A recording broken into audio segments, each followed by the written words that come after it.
Big Money Energy by Ryan Serhant. Welcome back to my channel. My name is Samuel and I want to make self-growth normal. If you want to make self-growth normal, because I don't want to do it alone, and who doesn't want to make self-growth normal, then make sure to smash that like button. The author of this book says that if you're checking it out, there is something you want but don't have. It could be a dream job, more money, a different lifestyle, or the self-confidence to move through the world with ease.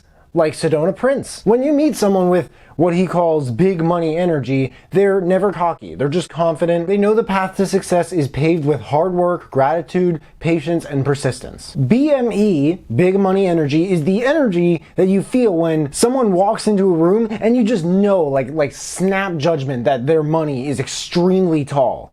Like Sedona Prince. In this book, there are 3 parts. They're all called Big Money and Energy, and there are 12 chapters. So in this review, I'm going to talk about the 12 chapters. But in the meantime, make sure to smash that like button for the YouTube algorithm. It helps with ranking and all this other stuff, and I really appreciate it because so much work goes into making these videos. The chapter Go Bigger talks about his story of selling was it a $300,000 apartment? I think it was a 7-figure deal, actually, to a lady from a different country. Her name was June Chen. This is something that, by the way, prior to doing it, he literally had done nothing like it before. The next chapter is called Be the Future You Right Now. Here he tells the story of selling his first $25 million real estate listing. And by the way, it's very evident that a guy like Ryan Serhant in a book called Big Money Energy, you wouldn't expect it, but this guy is really not, like, his self-confidence is not really natural at all. At all. There's so much retrospective self-depreciation in this book, like way more than I thought there would be. He just found himself along the way making bold claims and following them up with the necessary common sense and persistence to make things happen. Can you say imposter syndrome? It's like you're making a shoe, like a giant shoe, and somehow you're forcing your foot to comfortably fit into it. And you know what they say about big shoes? They're typically worn by Sedona Prince. Just do whatever's normal, you know? Don't think about it. Don't plan anything. Do what's normal. Normal for me was buying a bagel from the coffee cart on the street corner and eating it all before my client arrived so they wouldn't see me with cream cheese on my face. Normal was hoping clients didn't notice I had a giant armpit sweat stains from riding the hot subway. Normal was spending hours in front of a computer in an office that smelled like a hospital cafeteria. It's the type of humor that I would actually use occasionally on the phone with customers. When I started in sales, especially now in auto sales, and not everyone, but still some colleagues, they were like, man, you're so good at this. You sound so natural. And I still do this. I would find ways to incorporate humor into my script. Just so I didn't feel as nervous. As it turns out, this has the same effect on the customers. It lowers buyer resistance. The next chapter is called Amateur Hour is Over. There's so many like professional obstacles that the author tackles with the reader or listener in this chapter. Like work PTSD. Saying I have work PTSD is like, for me and other people, is probably an understatement. Handling workplace triggers, the things that make you want to fight or flight. And again, this guy had so many insecurities. Even though it's obvious that he may have the type of big money energy or charisma he talks about in this book, he had rosacea for like just about his whole childhood. And when he was 16, his hair went all gray. 16! And that's just the surface. There's a lot more to it than that. But, you can uncover it by smashing that like button in case you haven't already. The next chapter is called People Who Earn More. By the way, I noticed that like up to this point in the book, and actually most of the book, really, it just kind of like, it centers very heavily on the author. And I imagine that the negative reviews will focus on this. This guy's so self-centered, he just talks way too much about himself. The way I see it is that this is just intolerable, but only as long as what I hear, at least, is just it's boring, it's uninteresting, it's not insightful, and I'm not getting much value out of it. But that just doesn't describe this book. Also, the section about taking feedback really stood out to me, where he's like, people are telling me this and not doing it is costing me so much money. The next chapter, This Is How You Dominate. A lot of it talked about how to dress and how not to dress. The next chapter is called The Art of Selective Communication. Something that stood out in this chapter is when the author said that any wavering on your expectations, whether it's apparent in the tone of your voice, accidentally blurting out a well, maybe, or I understand, let me see what I can do. Recently, I've really been fighting the urge to do this. He said that it's like taping a red flag to your forehead. Forehead flag. At a dollar store near you. It just says, I don't actually mean what I'm saying, so go ahead and, just walk all over me. It's so weird. For me, the more I speak with conviction, the more I start to notice when other people don't.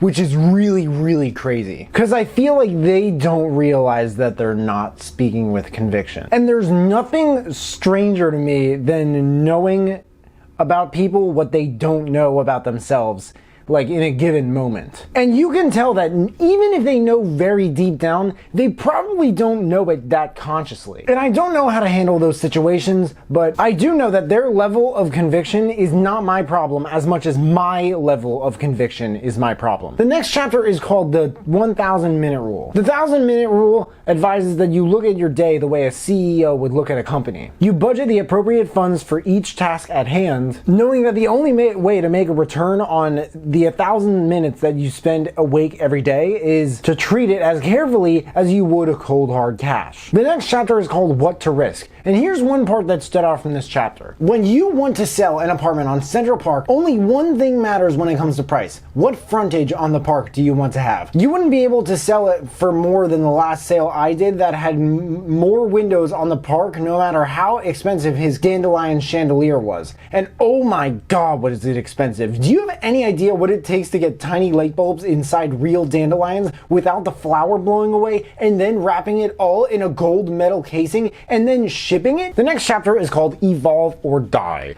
2 words: pandemic, chaos. Oh, and by the way, the way he's handled his comeback from 2020, it sounded a lot like something not straight out of, but kind of, in Serhant's own words and obviously his application from If You're Not First, You're Last by Grant Cardone. The next chapter is called Being Self-Made. This chapter started out with one of the craziest. When I was 10 years old, everything is falling apart. What do? I'm ripping my hair out stories I have literally ever heard in an audiobook, and a very insightful and inspirational one at that. The next chapter is called Building Your Round Table, which is about just not getting to the top alone, which is weird because there are plenty of nowadays, especially of affiliate marketers and drop shippers and maybe even YouTubers who make hundreds of thousands, if not millions a year just from their homes. At the same time, along the way, these people get very well connected, usually joining masterminds of other successful affiliate marketers and drop shippers just to learn how to do better. The next chapter is called Opportunity is Always Knocking. There was some perspective on opportunity in this chapter that I hadn't considered before. There are 3 examples. The first one is the opportunity to smash that like button, just in case you haven't already, because you don't have the opportunity to smash the like button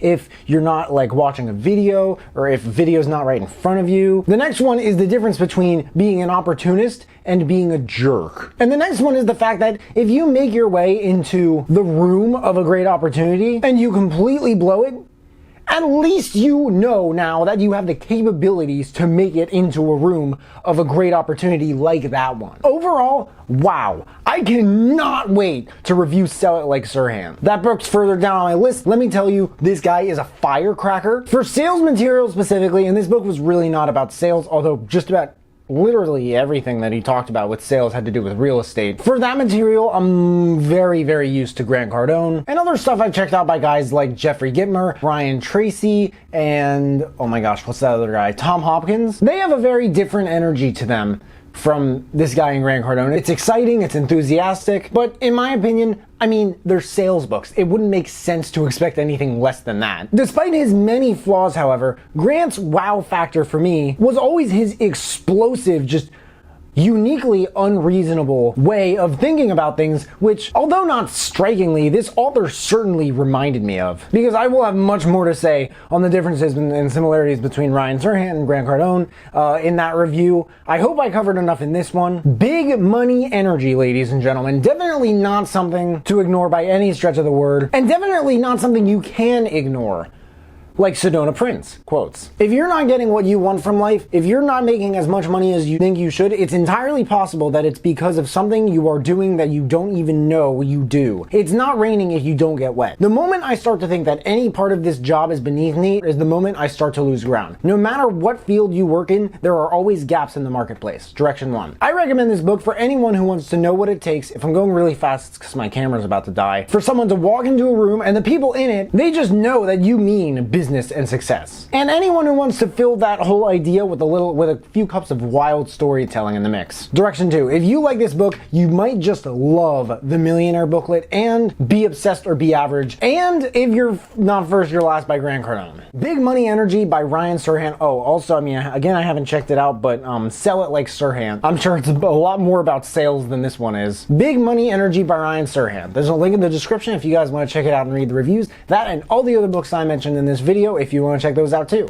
If you guys buy anything through the links in the description, then I get commission, which helps me build this channel and keep making these videos. If there are any other books that you guys want me to check out and review, please let me know in the comments below. Also, let me know if you checked out this book and you liked it. But hey, make sure to smash that like button. Again, subscribe if you haven't already, because I don't get why people watch this far into my videos and they don't subscribe. But if you have subscribed and you want to turn it up just a notch and turn on that notification bell to get a notification whenever I drop a new video, that would mean the world to me. Thank you guys so much for watching. Stay safe. You can find me everywhere, and I will see you then.